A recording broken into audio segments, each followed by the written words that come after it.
বাংলাদেশের প্রকৃতি প্রতিটি ঋতুতে নতুন রূপে ধরা দেয়।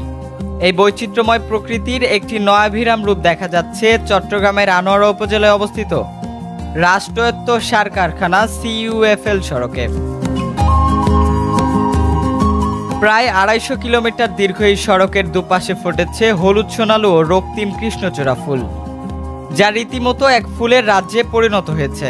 শুক্রবার বিকেলে সরজমিন ঘুরে দেখা যায় পিচ ঢালা এই সড়কের পাশে সারি সারি গাছে ঝুলে থাকা কৃষ্ণচূড়া ও সোনালু ফুল যেন পথচারীদের মোহিত করে রাখছে। দর্শনার্থীরা কেউ গাড়ি থামিয়ে দাঁড়িয়ে ছবি তুলছেন, কেউ ভিডিও করছেন, আবার অনেকে আপনজনদের সঙ্গে সময় কাটাচ্ছেন এই মনোরম প্রাকৃতিক পরিবেশে।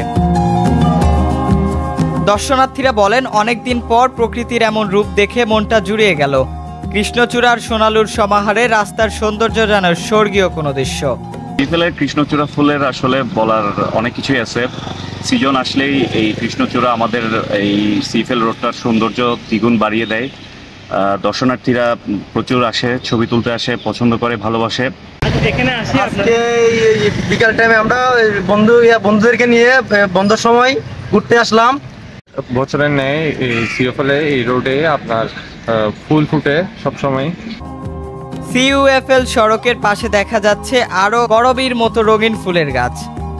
ফুলের মোহনীয় রূপে বিমোহিত দর্শনার্থীরা এসব মুহূর্ত মুঠোফোনে ধারণ করছেন। সামাজিক যোগাযোগ মাধ্যমেও ছড়িয়ে পড়েছে এ সড়কের সৌন্দর্যের নানা ঝলক।